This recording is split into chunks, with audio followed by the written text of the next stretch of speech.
Hi everyone, welcome to SparkSpread. Today I'm very excited to share an interview that I just had with Florian and Michiel van Duyn.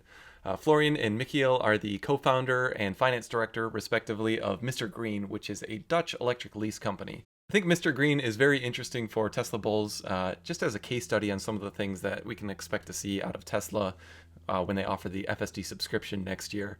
And also just very interesting for those of you who may be interested in owning a robo-taxi fleet. I think their business model is just really interesting and worth following if you are a Tesla bull. So with that, let's get into it. All right. Well, Florian and Michiel, thank you so much for joining SparkSpread here. It's our very first interview, and very, very excited that you decided to join us. So Florian, could you maybe start off by telling us a little bit about why you started MisterGreen in the first place? Well, Matt, first of all, thanks very much for asking us for your first interview. We are very happy to be there on your first interview. About MisterGreen, we're a company which started in 2008. And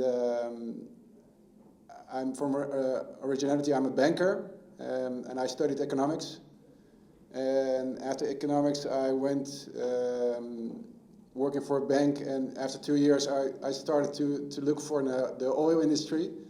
I was born in Venezuela, and I lived next to the oil industry. I lived there for 10 years, and I always loved the smell of oil. It was something which I learned through my youth.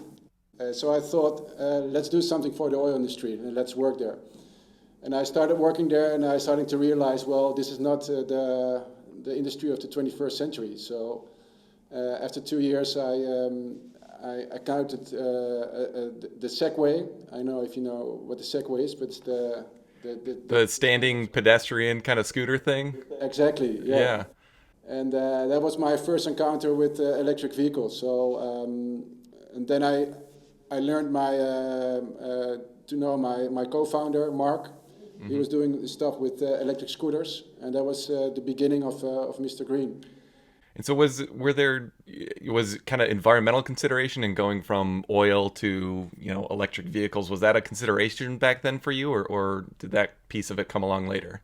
No, definitely it was. It was something. Well, in 2000, it was around 2005 that I quitted my job at the oil company. So there was not yet a real market for electric vehicles, but I also learned that the oil industry and how it works within an internal combustion engine, it's not very efficient. Right. You lose 85% of the diesel you put into a car. You lose it through warmth. So. From the first moment, I thought, well, maybe that's something that we can do better, and more efficient, and also more greener. But the real spark came when Al Gore started with his movie, and I watched it together with my co-founder, and that was the moment that we thought, wow, there's something going on in this world that we don't know yet, really, and that was the first moment, yeah. And so back then, there really weren't many, EV options. I mean, that was really before, even the Roadster was available, if my memory is correct, anyway. So what did you start off with? Those kind of Segway small type of vehicles that you were leasing, or how did you start when just the product offerings were so much more limited than they are today? Yeah, well, in the beginning there was a lot of chicken and egg problems. Right. That if you want to have a car, you need to have the charging infrastructure. So actually we started with charging infrastructure. And we went to the municipality of Amsterdam. We told them that it would be good to have a charging infrastructure set up in Amsterdam, and then the vehicles will follow. And that's what happened as well. So one of the first vehicles from OEMs which came to Amsterdam was the Nissan Leaf. Mm-hmm. That was around 2011. And that was our first car in our leasing fleet. Interesting. And so how did that, what were some of the other cars that you added in over time? And I guess when did you go from kind of the legacy OEMs? When was your first Tesla, and how did that kind of mix change over time? Well, as of 2013, Tesla came into play. They were already, they came with the Model S, and the Model S came to the Netherlands. It was the end of 2013, and that was the first 50 Teslas we had in our leasing fleet. And as of 2013, we only did Teslas. Oh, I didn't realize that. It's been that long that you're only doing Teslas. Yeah. Okay. And how has the company's goals changed over time? I mean, have you, when you started and you were focusing on infrastructure for the first several years, where do you kind of see the company's strategy shifting to these days? Well, our first objective was to transition the speed of going from an ICE vehicle into an electric vehicle.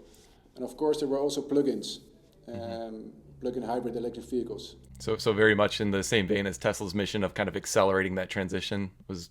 Exactly. Okay. Yeah, exactly. So,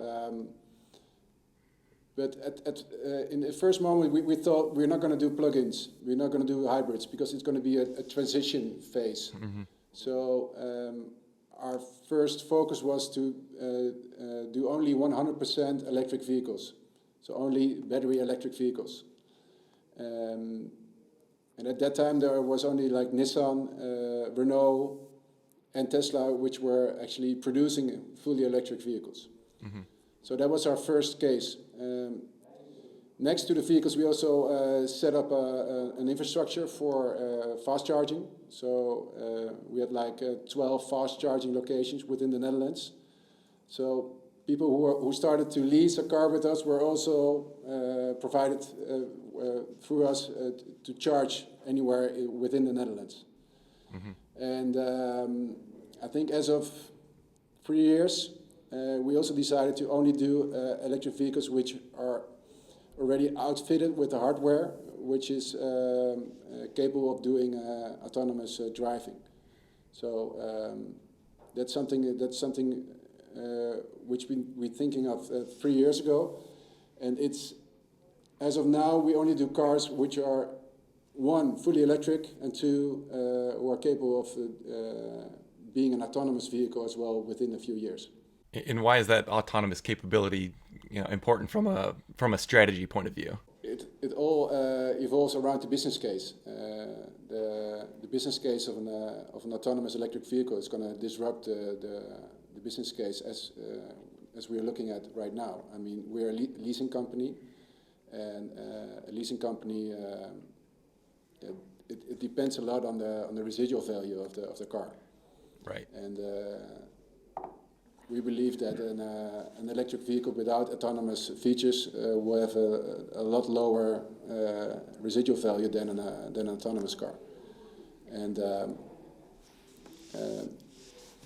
from that point on, it's actually very easy to choose for an autonomous electric vehicle instead of just an electric car. Yeah, I think you're absolutely right. The residual value is people have always thought of cars as depreciating assets, and there's the old saying that a car will depreciate by about 20% the moment you drive it off a dealer lot, and it does seem that equation is kind of turning upside down, where if you have a vehicle that's capable of full autonomy, and you can get a software update whenever that capability is ready, then you could actually have the car as an appreciating asset rather than a significantly depreciating asset. So I guess I'm curious your thoughts. I mean, do you view autonomy as just kind of a buffer to limit the depreciation, or do you actually see your fleet appreciating in value over time if these software updates can truly provide autonomy? Yeah, both. Maybe that's something you can answer as well, Michiel. Yeah, I think so. Thanks. First of all, thanks, Matt, for having us on the show. It's really great to be here. But to answer your question, I think from a risk perspective, it is important basically to hedge this residual value risk. It's something that we've also seen in practice over the last couple of years with Tesla sometimes reducing their sales price, which is of course a risk for us. Mm-hmm. And as we're expecting the software component and especially FSD to increase in retail price, it is a hedge for us to risk to hedge the residual value risk. But yeah, we're very positive about the value of FSD and the potential of the robo-taxis in the future. So who knows?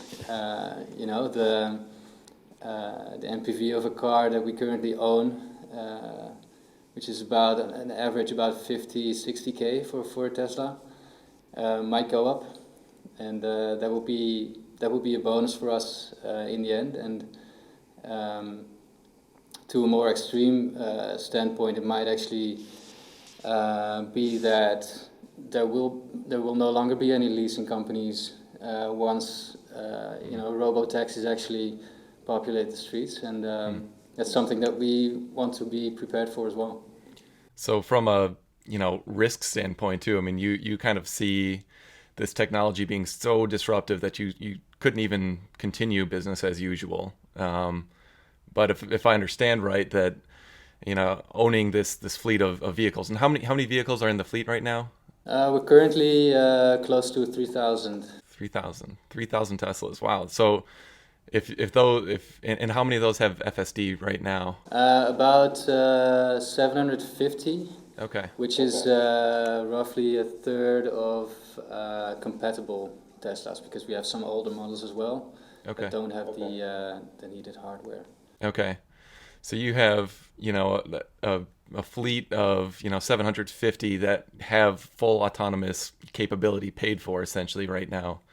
And it seems like if true autonomy does come, then yeah, you're right. Why would someone pay for a lease when it would be probably cheaper just to pay per mile on a robo-taxi?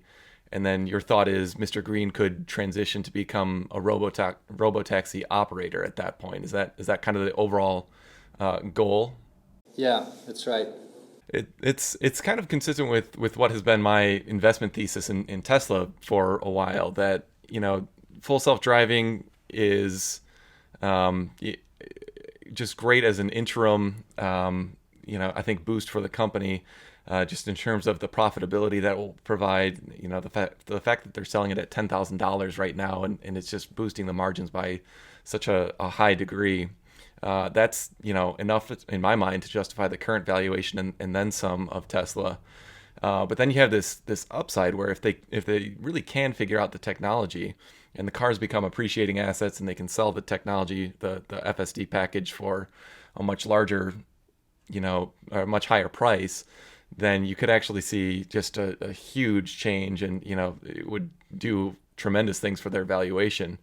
And so I kind of see the similar dynamic at work at MisterGreen, where you can provide your customers a lot of value with FSD, presumably get a couple extra leases, or maybe one extra lease at the end of the life, if the vehicles really are capable of enduring so many more miles over the life of the vehicle than compared to an ICE vehicle.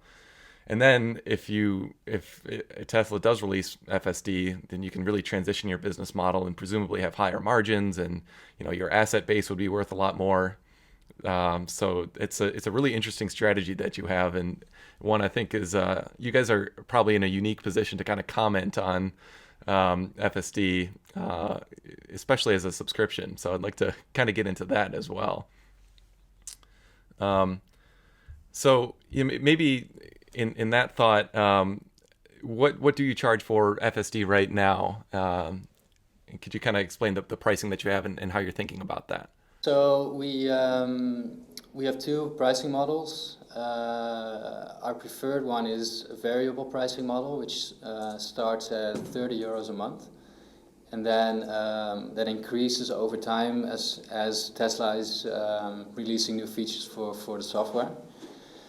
And we have the fixed pricing model, which is set at €85 a month.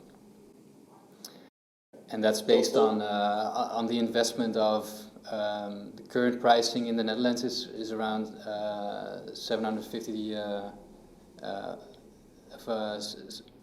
€7,500.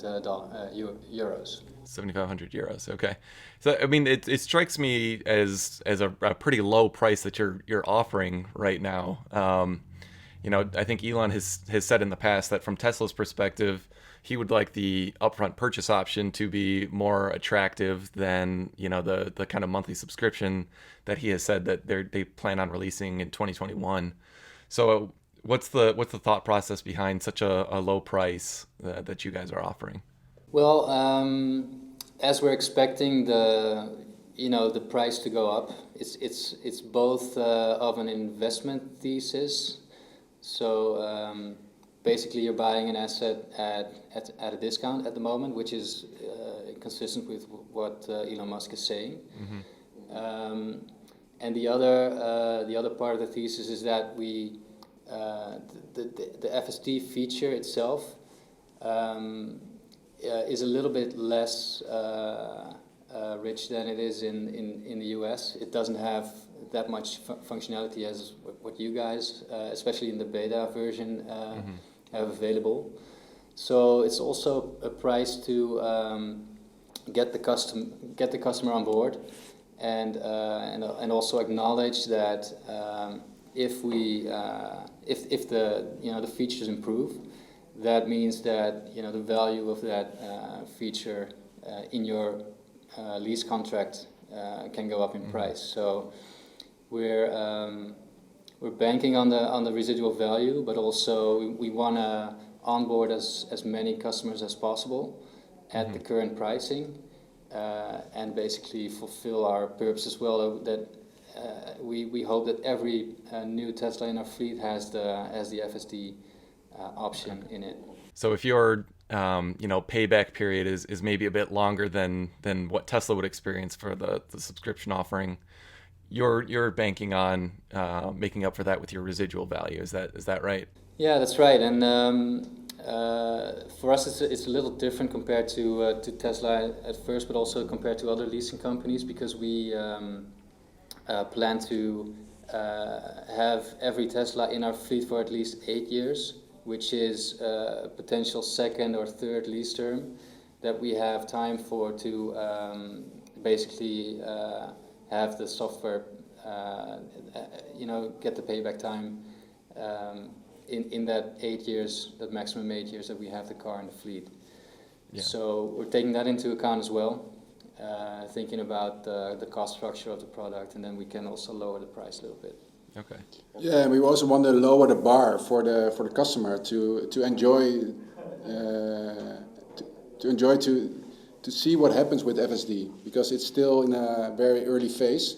Right. And we think that the current pricing of FSD for the Dutch version or the European version is maybe a little bit high for people who are just at this moment only thinking of, I want to switch to an electric car, but I don't know yet what FSD is really all about. Mm-hmm. So we're actually hoping that they're getting more accustomed with the whole idea of FSD. Yeah, could you describe what functionality is currently active in the European version of FSD?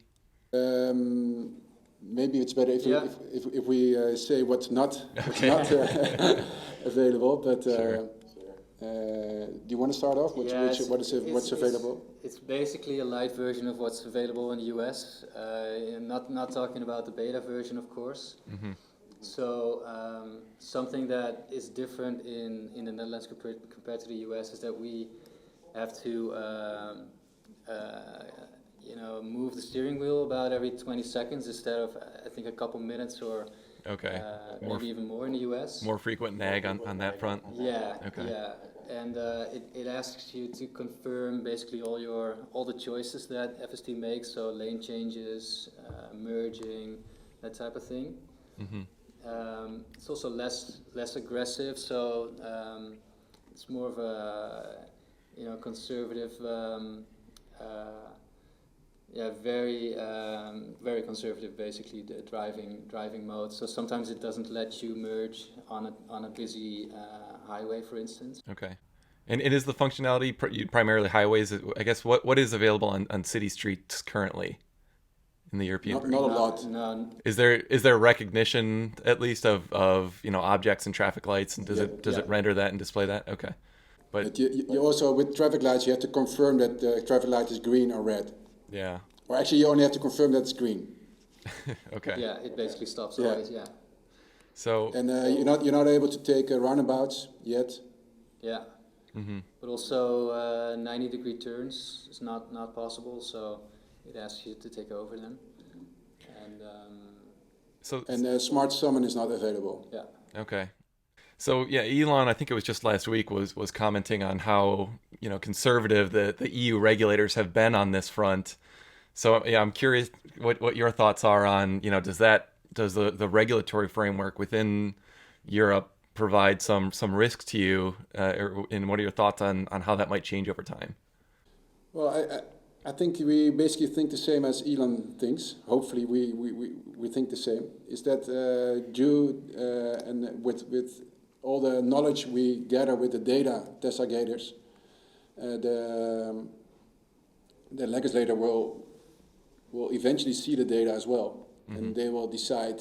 Well, because of the data, we can allow more stuff. But that's the only thing that we can think of how the legislators think, because it's a black box. We have no idea. yeah. Sure. One thing that does might help is what we see in our fleet as well, is that cars that have FSD on it do have a lower damage profile, less damages, less expenses, Oh, really? and that's consistent with the data that Tesla's putting out there, and that's definitely we think a positive contributor to the whole discussion. Mm-hmm. And how do you track that? I know Tesla in their safety stats, they release incidents per incidents per mile, I think. Are you doing something similar, or are you looking at the cost of repairs per vehicle? Exactly. Yeah, we're tracking expenses Okay. compared to the average per vehicle per year.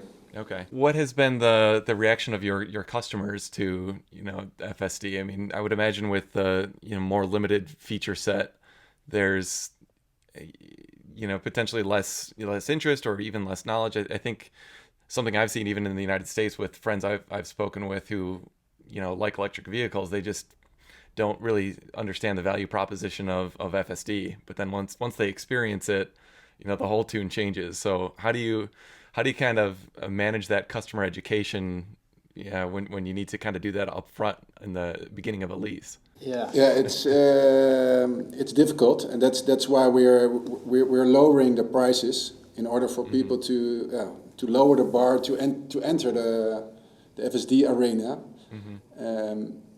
But we also we are Tesla nerds, and we follow everything which happens within the Twitterverse and the Tesla community.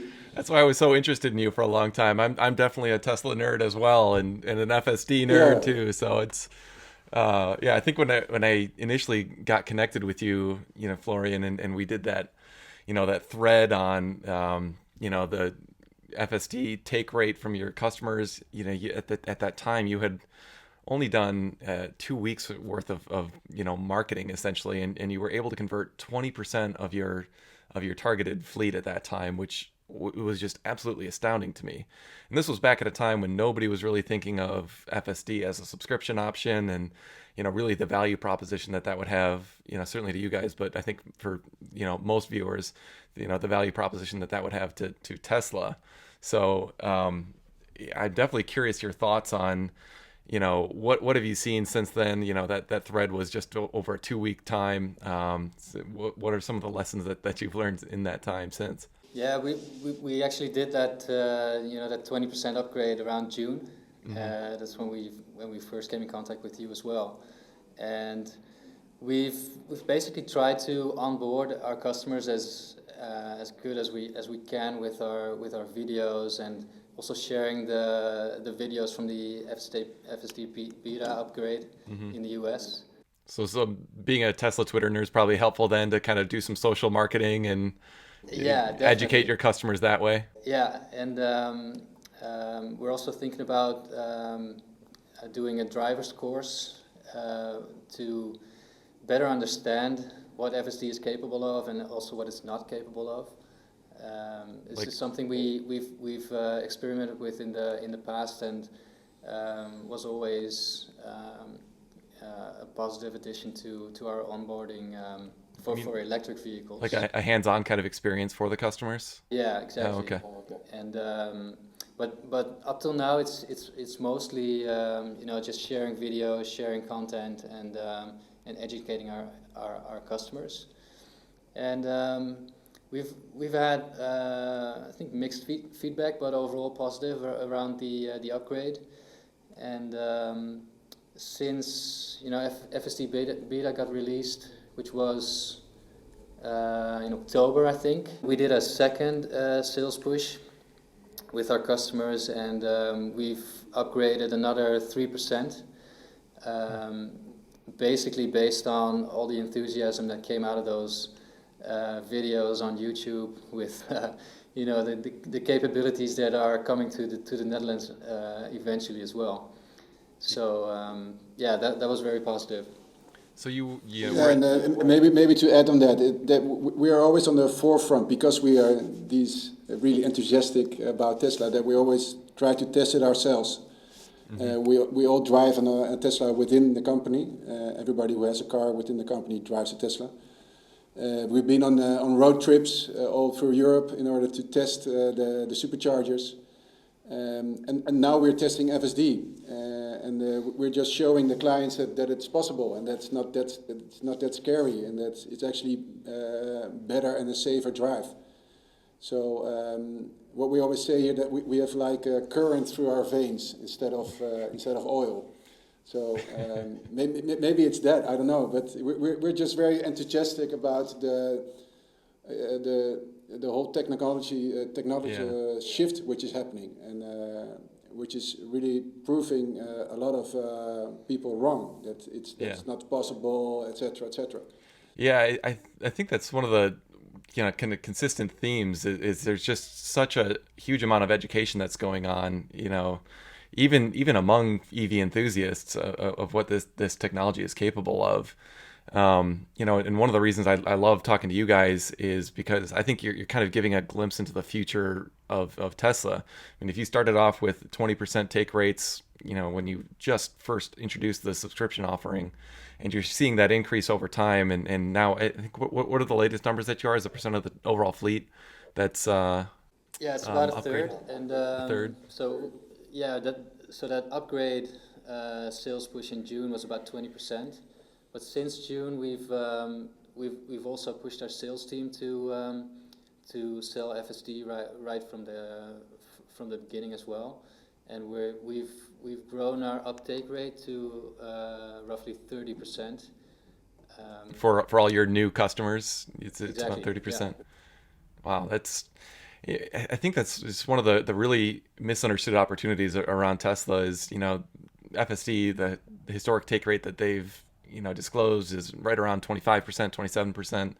I think they're higher than that now. I think the latest estimate I put out there is about 35%.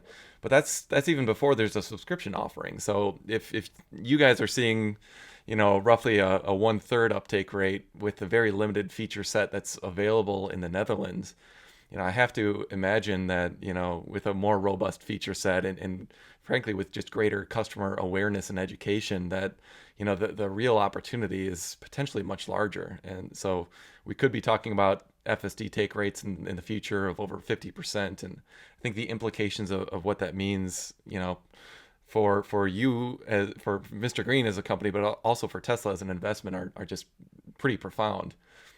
So I think that's something that we should all be tracking very carefully as Tesla nerds, with current running through our veins, like you said, Florian. I like that. Since you used to like the smell of oil, probably unfortunate that electricity doesn't have a smell that you could enjoy as much. But it's just so interesting to me that all the data that you guys are getting in real time, and I think definitely worth tracking kind of the developments as they're going on here. So roughly 30% on new sales. What about on kind of existing sales? So if you have vehicles coming off of lease, are you selling those? Or are you trying to re-up them for a lease? And what are you seeing on on take rate for those?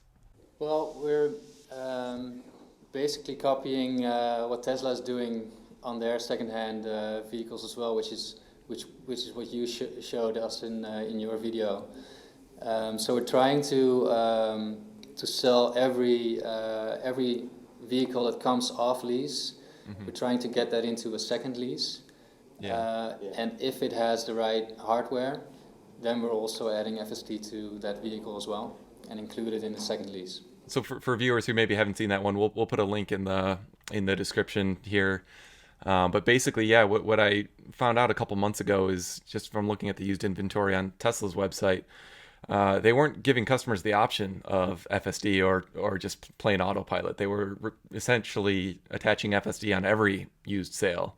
And that's a great way for them to boost margins. And sounds like you're doing the same thing there. So is that essentially what you're doing? Is just all used vehicles that have that hardware, you're just attaching it and running that into the monthly charge that you're charging your customers? Yeah, that's exactly right. And we see a big demand for second-hand lease cars. So as basically it's what Tesla is doing as well with their second-hand cars, because there's such a big demand, they can actually attach it to every second-hand car.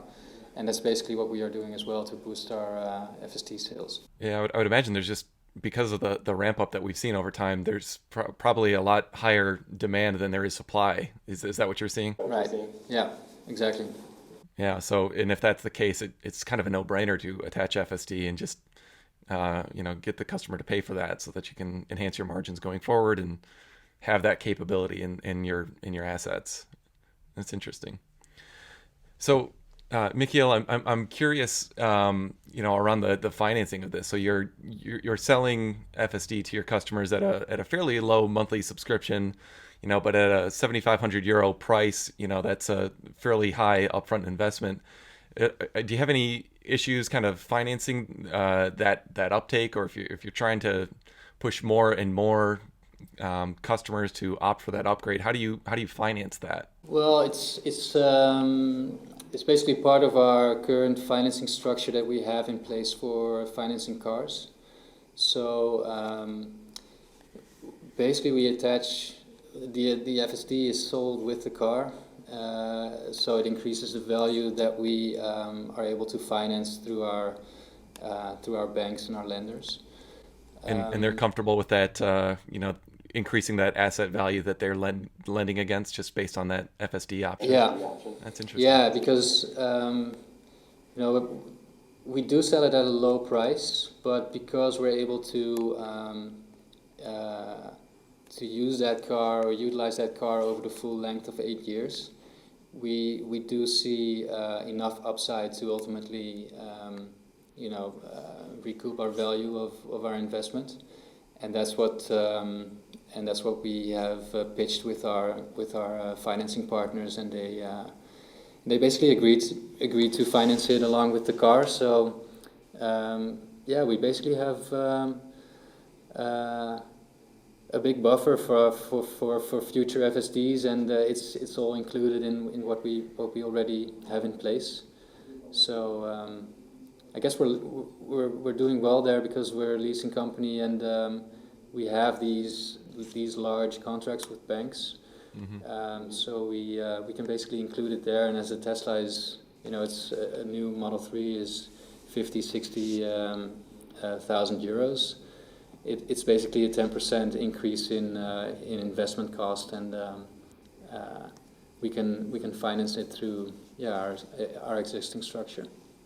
Okay, that's interesting.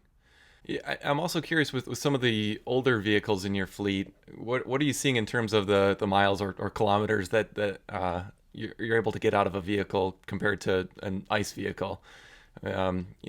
Obviously you're very interested in residual value, and I think the number of leases you could get out, or the number of miles that can be driven, would be a major determinant in that. So I'm kind of curious what you've seen in terms of the older vehicles that are in the fleet. I think people have in their mind that a normal car can go for 100,000 miles or so, but an electric car, Elon's been talking about a 1,000,000-mile battery, and I know there's one company, I'm blanking on the name right now, but that has has driven some of the older Model S's and Model X's, I think over 400, 500,000 miles. And that's with, the older technology.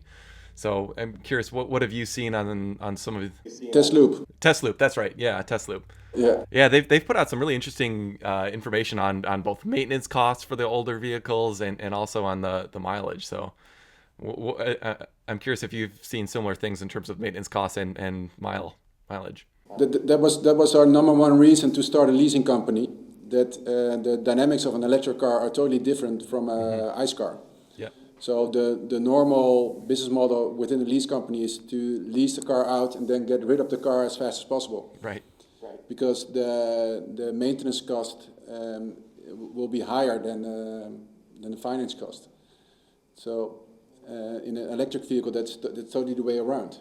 So that's why we're actually looking for 8-year leases and even second term and third term leases, because the marginal extra cost is actually very low. Right.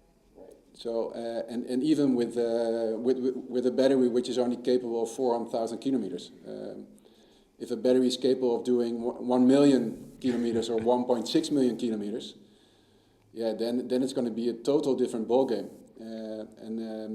Then you have to look at other business models in which you actually the factor of bezettingsgraad, what's again the utilization rate has to go up in order to really make the numbers work. Right, yeah, because if it can do 1.7 million kilometers over the life of the vehicle, if you're doing 10,000, 15,000 kilometers a year, that'll take decades to use that. So you need, I think one of the interesting things about the robo-taxi idea is that you can really increase the utilization, put on potentially 25, 50,000 miles in a year. And even then you'd be able to run that for years at a very high margin, very low marginal costs. So that's a very, I think, compelling business model. What are you seeing in terms of the miles that are being put on over the term of an 8-year lease for your fleet? Over the whole 8-year term, or? Yes. Yep. On average, it's 25,000 kilometers. Oh, that's all per year. Per year. Okay. Per year, so it's only 200,000 kilometers for 8 years. So you've still, presumably you've paid off the vast majority of the vehicle, potentially all of the vehicle by that time over an 8-year lease, and then you've got a whole other kind of useful life at the end of it that can go for another lease or be sold or potentially, knock on wood, be put into the robo-taxi fleet. That's exactly what we're trying to figure out, because if we know that better and better, we know the details better, then we are also able to subsidize it on the front side to the customer. So we can help the customer to actually lower the price and lower the lease price. And if we are able to lower the lease price, the adoption rate of electric cars will even go higher. So that's our goal as well, in order to really understand the dynamics. Yeah, that's really interesting. I mean, if your goal is similar to Tesla's to kind of accelerate that transition, then lowering that price to broaden your customer pool is consistent with the mission. And I think increasing the utilization is the best way to do that, because then you can get a much higher margin per mile, higher utilization, and then just lower that net cost to the customer, and then you can afford to buy more vehicles. Your fleet gets a lot larger, and you're offsetting that much more emissions and pollution. It's a very compelling business model, I think, but one that I think needs a lot more education for customers to get familiar with it. Well, maybe that's one of our goals as well, to be as transparent as possible in order for other people to learn how our business case is actually set up. And maybe encouraging other people also to set up their own kind of leasing company or their own robo-taxi fleet. And maybe that's our new business model going forward. I have no idea. Maybe we have to do something together, Matt. Well, I certainly appreciate that, We'll see. and Yeah. I definitely am bullish on it, and have my own ambitions. I've put out there on Twitter of, owning and operating a robo-taxi fleet. I think it's a very compelling business proposition. It's not, there's no compromise with, wanting to do the prudent things for the environment and, for the world, while also having a finance nerd brain and trying to think through things reasonably from a business strategy point of view. So I do find it really compelling, but I think it is something that's not widely known. So yeah, I certainly would encourage others who are thinking about operating a robo-taxi fleet to look at the MisterGreen business model, because I think you've laid out a plan and a strategy that makes a lot of sense, where you can kind of lease electric vehicles during this interim period that we're in right now, before true autonomy is really widely available. You still have a flourishing business that's profitable, pays the bills today, but you've got this. I think of autonomy as kind of an option, a call option in the future, where if they truly do deliver, then you have this step change, as Elon has called it, in your asset value. So I think it's incredibly compelling what you guys are doing, and yeah, I certainly am happy to kind of broadcast what you're doing, because I think others could copy it and do really well. Well, it's also something that we sometimes think of inside. Is this everything Elon already thought about, that people are going to bank on this idea? And I think he actually thought about that already. That's the way in order to give people the possibility to really bank on this emerging technology, and make a business model out of it. Yeah, I think you're right. And even the Cybertruck reservations, which he's priced at $100, but you get to lock in the price of full autonomy. I was very confused about that for a long time, but I think you're right. I think Elon kind of thought about that. He wants people thinking about being large fleet operators, because to really be as successful as possible with Tesla's ultimate mission, which is to accelerate that transition, you need large scale fleet operators that will have high utilization rates on their electric vehicles. I mean, you want to be so competitive that you are actually cheaper than continuing to operate a nice vehicle. And I think with the modeling that I've done, I think they're going to get there. And I think they're very close right now. I mean, if Tesla came out tomorrow and launched true full autonomy where you didn't need a driver, the modeling I've been doing is basically saying that at that point, the marginal costs are about a third or even less of just continuing to operate a nice vehicle. So the prudent thing to do would be to offset every possible mile driven by a nice vehicle with an autonomous electric vehicle mile. So I think it's incredibly compelling, and I think education is just going to continue to go out there. Awareness is going to go up, and I think we'll see more companies doing what MisterGreen is doing in the future. I think that's exactly how you say it. That's the way to go. It's showing people that it's possible, showing people that it's profitable, and showing people that it's green. I mean, that's the best word you can imagine, and it's the most durable as well. And I think there's a very, very good business model underlying the robo-taxi business model. Yeah, no, I agree. It really is an opportunity that doesn't have to compromise. You don't have to. I think back Exactly. 15 years ago, electric vehicles were absolutely compromised. They were basically thought of as golf carts, and that's just not true anymore. And I think what we've seen with the Tesla stock over the last month, or really even the last year plus, is just a drastic catch up to people realizing that this is profitable. This is a good business model. It's not just good for the environment. So I'm curious, do you have any thoughts on what we've seen on Tesla lately? It's just been such a wild ride. Well, I believe that we are still at the beginning, Mm-hmm. and I think Tesla is going to be the biggest company in the world. So I think they're, as you said, they're at this moment they're playing catch up, and of course there's this S&P inclusion thing going on right now. Yeah. But if you look at the underlying dynamics of the business model, and the fact that Tesla is not just one business model, but it's actually a conglomerate of multiple different startups, if you can look at it like that way, then it's and their total addressable market is huge. I mean, it's the car industry combined with the oil industry and the energy industry. So, and we're not even talking about maybe the aviation industry or boating or I have no idea, but it's possible. Why not? And they are really a leader in this space.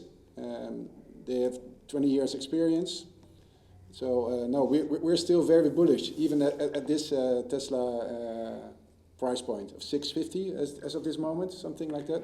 Yeah, something like that. As we're recording here on Tuesday morning, I think they just announced their secondary, which hurt the numbers in the pre-market a little bit, but it was less than 1% dilution, and I mean, in my mind, I'm very much like you're thinking, Florian, that there's so much upside. I think we really are in the early innings here. Not to say that we couldn't have another major correction down, or several more years at a stable price point or dropping price point, but thinking in the long term, this opportunity is so large, and even if we were only talking about autonomy, which was the focus of our conversation today, I don't think the current price even captures that